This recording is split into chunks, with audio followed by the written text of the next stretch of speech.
ನಮಸ್ಕಾರ ಸ್ನೇಹಿತರೆ, ನಾಡು ನುಡಿ ಲೈವ್ಗೆ ಸ್ವಾಗತ. ಸ್ನೇಹಿತರೆ, ಅತ್ತೆ ಮಾವನ ಆಸ್ತಿಯಲ್ಲಿ ಸೊಸೆಗೆ ಹಕ್ಕಿದೆಯೇ? ಕಾನೂನು ಇದಕ್ಕೆ ಏನು ಹೇಳುತ್ತೆ? ಈ ವಿಡಿಯೋವನ್ನು ಪೂರ್ತಿಯಾಗಿ ವಾಚ್ ಮಾಡಿ. ಅತ್ತೆ ಅಥವಾ ಮಾವ ತಮ್ಮ ಸ್ವಂತ ಹಣದಿಂದ ಆಸ್ತಿಯನ್ನು ಖರೀದಿ ಮಾಡಿದರೆ ಅದು ಅವರ ಸ್ವಯಂ ಸಂಪಾದಿತ ಆಸ್ತಿ ಅಂತ ಅನಿಸಿಕೊಳ್ಳುತ್ತೆ. ಸೊ ಇಂತಹ ಆಸ್ತಿಯಲ್ಲಿ ಸೊಸೆಗೆ ಯಾವುದೇ ರೀತಿಯ ಕಾನೂನುಬದ್ಧ ಹಕ್ಕಿರೋದಿಲ್ಲ. ಅತ್ತೆ ಅಥವಾ ಮಾವ ತಮ್ಮ ಇಚ್ಛೆಯಂತೆ ಈ ಆಸ್ತಿಯನ್ನು ಯಾರಿಗಾದರೂ ನೀಡ್ಬೋದು ಅಥವಾ ಮಾರಾಟ ಕೂಡ ಮಾಡ್ಬೋದು. ಸೊ ಅವರು ತಮ್ಮ ಸೊಸೆಗೆ ಆಸ್ತಿ ನೀಡಬಾರ್ದು ಎಂದು ನಿರ್ಧರಿಸಿದರೆ ಅದನ್ನು ಪ್ರಶ್ನಿಸುವ ಅಧಿಕಾರ ಸೊಸೆಗೆ ಕೂಡ ಇರೋದಿಲ್ಲ. ಪಿತ್ರಾರ್ಜಿತ ಆಸ್ತಿಯಲ್ಲಿ ಹೇಗಿದೆ ಹಕ್ಕು? ಸೊ ಹಲವು ತಲೆಮಾರುಗಳಿಂದ ಬಂದಿರುವ ಆಸ್ತಿಯನ್ನೇ ಪಿತ್ರಾರ್ಜಿತ ಆಸ್ತಿ ಅಂತ ಹೇಳಲಾಗುತ್ತೆ.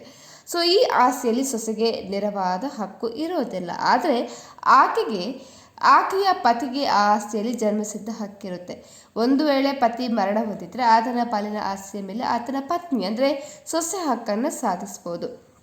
ಸೊ ಪತಿಯ ಮರಣದ ಸಂದರ್ಭದಲ್ಲಿ ಒಂದು ವೇಳೆ ಪತಿಯು ಮರಣ ಹೊಂದಿದ್ರೆ ಆತನ ಹೆಸರಿನಲ್ಲಿರುವ ಅಥವಾ ಆತನಿಗೆ ಬರಬೇಕಾದಂಥ ಆಸ್ತಿಯಲ್ಲಿ ಸೊಸೆಯು ಕ್ಲಾಸ್ 1 ವಾರಸುದಾರರಾಗಿ ಹಕ್ಕನ್ನು ಪಡಿತಾಳೆ.